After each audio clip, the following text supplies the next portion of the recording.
कानपुर में नसीम सोलंकी के मंदिर में पूजा करने को लेकर उठा घमासान थमने का नाम नहीं ले रहा। एसपी उम्मीदवार नसीम सोलंकी के वनखंडेश्वर शिव मंदिर में जलाभिषेक के बाद मंदिर का शुद्धिकरण किया गया। मंदिर में आने वाले भक्तों और समिति के लोगों ने गंगा जल छिड़ककर मंदिर को साफ सुथरा किया। इस मौके पर बड़ी संख्या में भक्त और श्रद्धालु यहां पर मौजूद रहे। आपको बता दें, सीसामऊ सीट से एसपी के उम्मीदवार नसीम सोलंकी ने दिवाली के दिन वनखंडेश्वर शिव मंदिर जाकर पूजा अर्चना की थी। माना जा रहा है कि हिंदू वोटरों को लुभाने के लिए उन्होंने ऐसा किया था, लेकिन इससे अपनी ही बिरादरी के लोग नाराज हो गए और उन्होंने नसीम सोलंकी के खिलाफ फतवा भी जारी कर दिया था।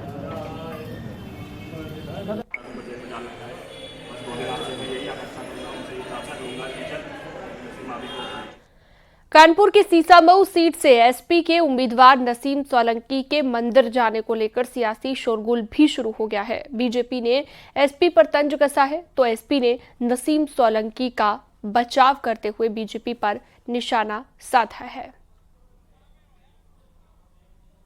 क्या हो गया? मैं बैठा हूं, देख रहा हूं।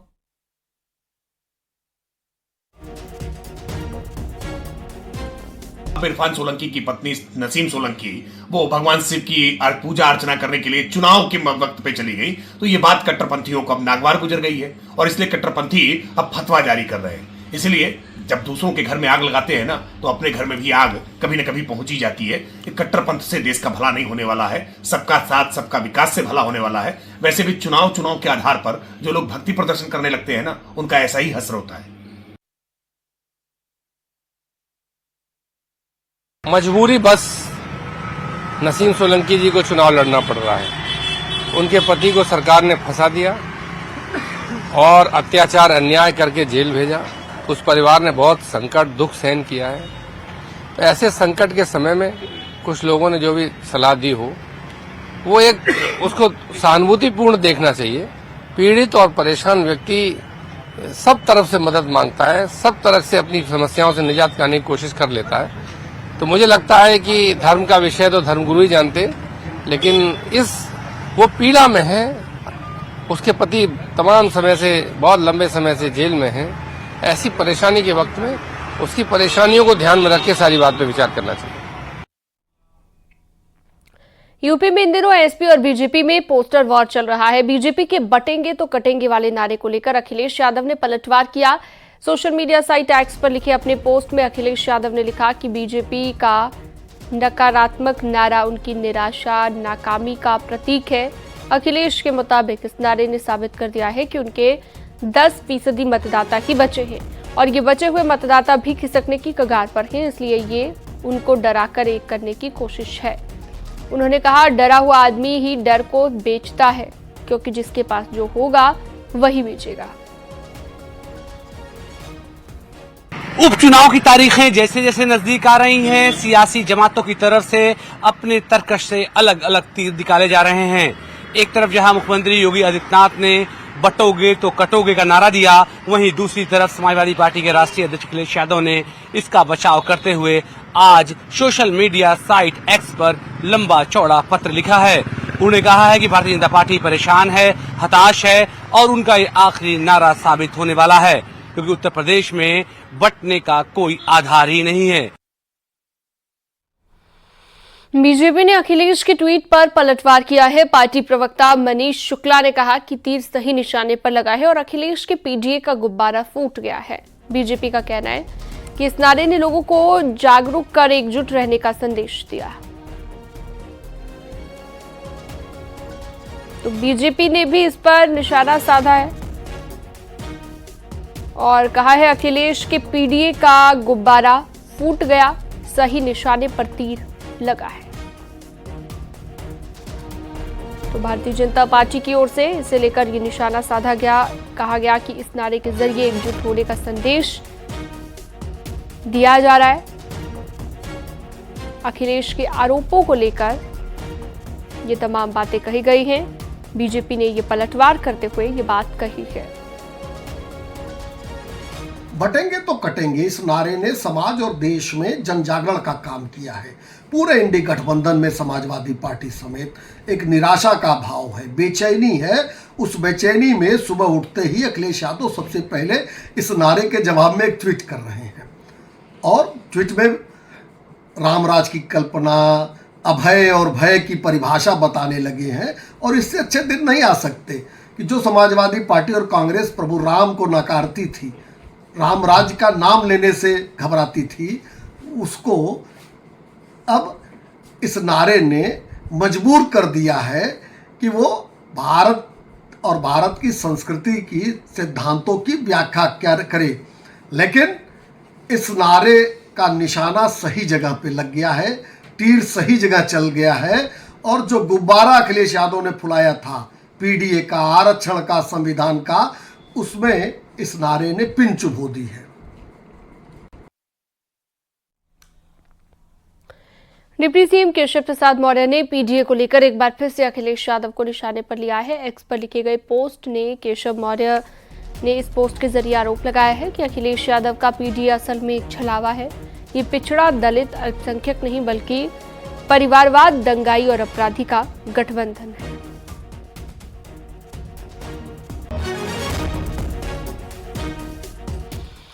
मुरादाबाद में एआईएमआईएम प्रदेश अध्यक्ष शौकत अली का विवादित बयान सामने आया। आरोप के मुताबिक कार्यकर्ता सम्मेलन में उन्होंने फिलिस्तीन के नाम पर वोट मांगे। शौकत अली कुंदरकी विधानसभा उपचुनाव में अपनी पार्टी के कार्यकर्ताओं और पदाधिकारियों के साथ मीटिंग कर रहे हैं। तो मीटिंग के दौरान ये तमाम बातें कही गई। को फॉलो करता हूँ जो 7 अक्टूबर से 2023 से और नवंबर 2024 आया है, न उनके पास खाने को है, न उनके पास सोने को बिस्तर है, लेकिन उनके हौसले इतने बुलंद हैं कि दुनिया की सुपर पावर आज उनके सामने घुटने टेकने को तैयार है। अपनी कुर्बानियां देकर के आज उन्होंने दुनिया को यह पैगाम दे दिया कि जो साबित कदम रहेगा अल्लाह उससे कामयाब करेगा। साबित कदमी ने ही अफगानिस्तान को फतेह दिलाई और वो दिन दूर नहीं है कि जब फलस्तीन भी आजाद होगा, क्योंकि फलस्तीन के मुजाहिदीन साबित कदम है।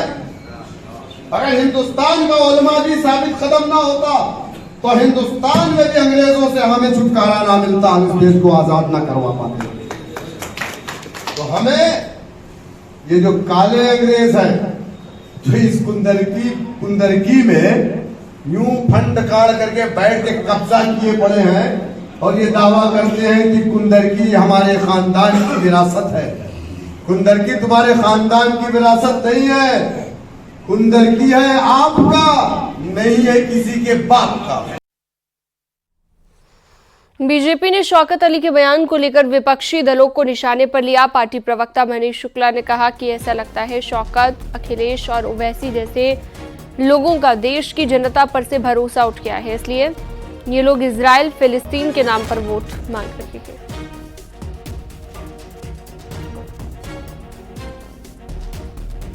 तो विपक्षी दलों पर निशाना साधा गया है और कहा गया है कि ऐसे लोगों का लगता है जिस तरह से शौकत, अखिलेश और ओवैसी जैसे लोग हैं, देश की जनता से लगता है कि इनका भरोसा उठ गया है, इसलिए ये लोग इजराइल और फिलिस्तीन के नाम पर वोट मांग रहे हैं।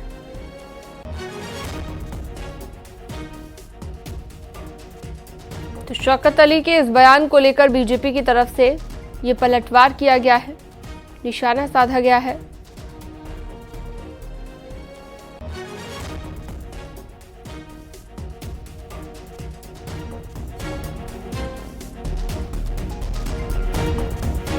तो इस बयान के बाद से लगातार चर्चाएं हो रही हैं और साथ ही विपक्ष को निशाने पर लेते हुए भारतीय जनता पार्टी की ओर से भी निशाना साधा गया और कहा गया कि ऐसे लोगों का शायद जनता से भरोसा उठ गया है, तभी इस तरह के मुद्दों को उठाया जा रहा है।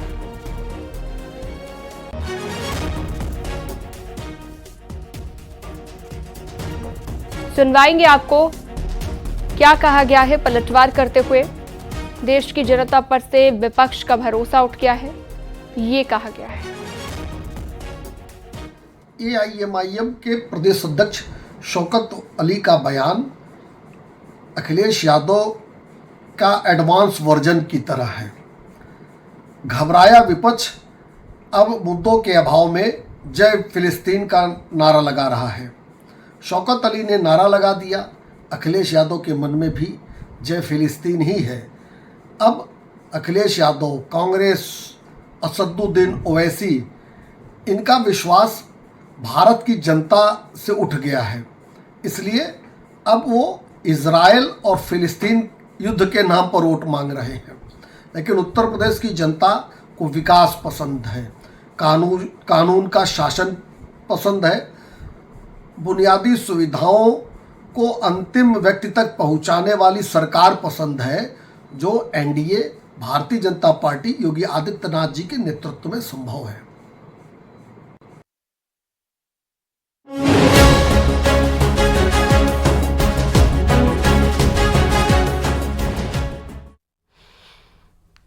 बीजेपी उपचुनाव की सीटों पर शुरू करेगी पन्ना और बूथ सम्मेलन। बीजेपी जल्द ही बूथ और पन्ना सम्मेलन करेगी। उपचुनाव की सीटों पर बीजेपी के प्रदेश अध्यक्ष और महामंत्री संगठन धर्मपाल और दोनों डिप्टी सीएम मौजूद रहेंगे।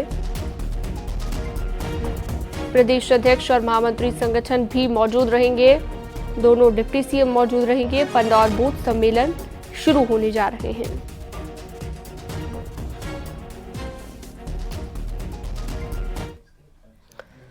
डिप्टी सीएम ब्रजेश पाठक ने विपक्ष पर तीखा हमला बोला है। उन्होंने कहा कि संविधान का झूठ और खटाखट का झूठ फेल हो गया। एसपी और कांग्रेस का यूपी में कोई आधार नहीं है। एसपी अपने आधार की चिंता करे। बीजेपी 2027 में फिर से पूर्ण बहुमत सरकार बनाएगी।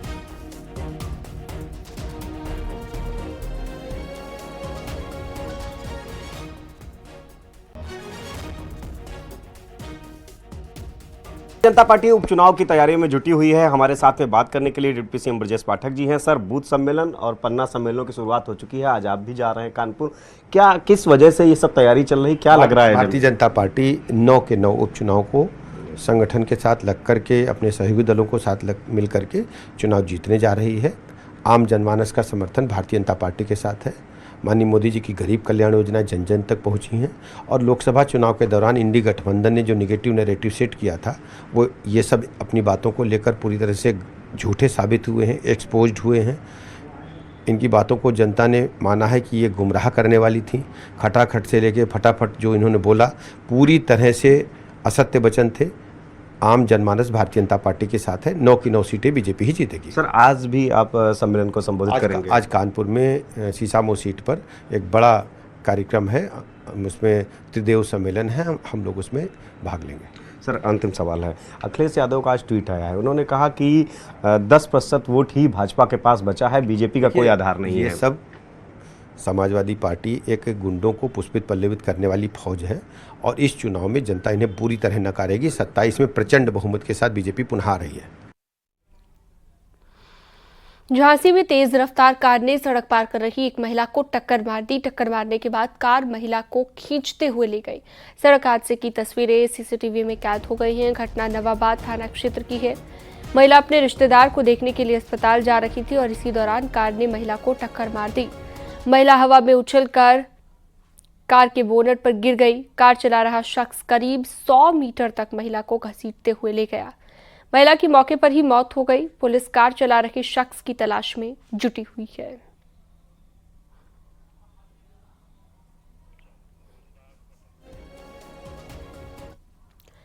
बागपत पुलिस ने धोखाधड़ी और पथराव करने के आरोपी बीजेपी नेता सतपाल उपाध्याय को गिरफ्तार कर लिया है। लेकिन इस मामले में पुलिस की किरकिरी हो रही है। दरअसल पुलिस ने जब सतपाल को गिरफ्तार कर जेल भेजा तो इंस्पेक्टर बागपत ने पहले तो कार की खिड़की खोली और फिर हाथ का इशारा करते हुए बड़े ही आदर के साथ आरोपी को प्राइवेट कार में बिठाया। इसके बाद प्राइवेट कार में ले जाकर आरोपी का मेडिकल कराया गया और जेल भेजा गया। बागपत पुलिस के वीआईपी ट्रीटमेंट का वीडियो सोशल मीडिया पर वायरल है। तस्वीर में आप साफ देख सकते हैं कि किस तरह से बागपत कोतवाली इंचार्ज दीक्षित त्यागी आरोपी सतपाल से पहले आते हैं और कार की खिड़की खोलते हैं। बीजेपी नेता सतपाल उपाध्याय धोखाधड़ी और पथराव का आरोपी है।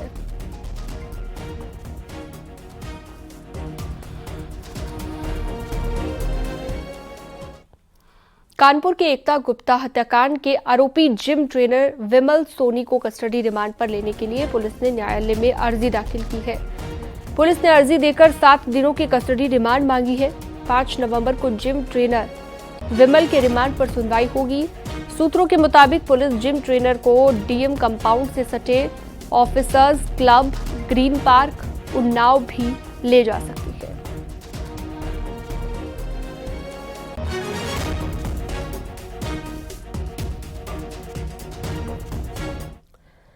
देश भर में आज बड़े ही धूमधाम के साथ आस्था के साथ गोवर्धन पूजा हो रही है। कान्हा की नगरी मथुरा में विधि विधान के साथ गोवर्धन पूजा हो रही है।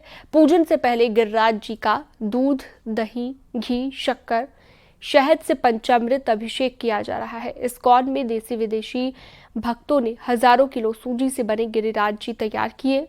साथ ही विदेशों से आए फल, फूल और मेवा से उन्हें सजाया। विदेशी भक्त कान्हा को 56 भोग अर्पित किए जा रहे हैं।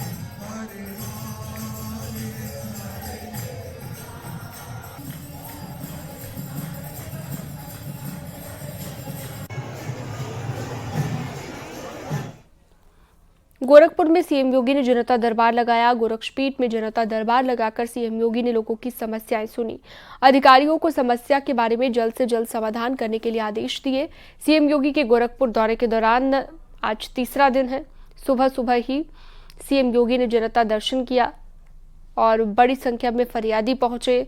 जनता दर्शन के बाद सीएम योगी ने गौ सेवा की। गायों और गौवंशों को गुड़ और रोटी भी खिलाई। तो देख सकते जनता दर्शन के दौरान की तस्वीर और दूसरी तस्वीर जब मुख्यमंत्री योगी आदित्यनाथ ने गायों को गुड़ रोटी खिलाई।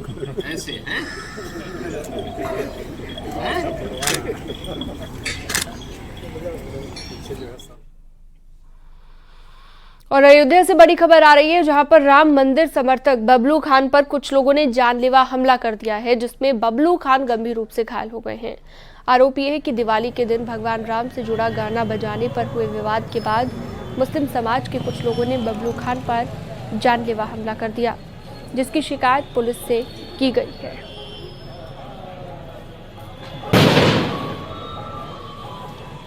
मैं पार्टी के लिए, श्री राम जन्मभूमि के लिए मैं कार्य कर रहा हूं।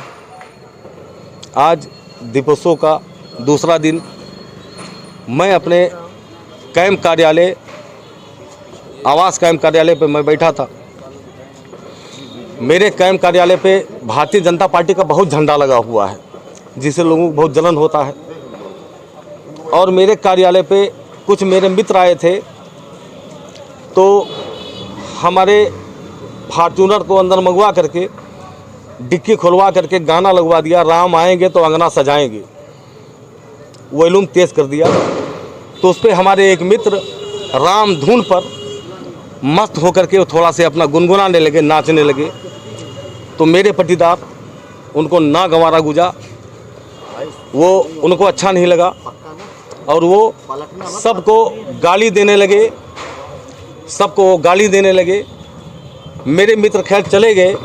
तब मैं जा करके पूछा गाली क्यों दे रहे हो, तो उन्होंने कहा कि हाँ मुजरा कर रहे हो। हमने कहा ये मुजरा है, राम नाम का गाना बज रहा है और मेरे लोग धुन पे, हम तो भाई राम मंदिर वाले हैं ही हैं और मैं अपने कार्यालय पे हूँ, आपको आपत्ति क्या है।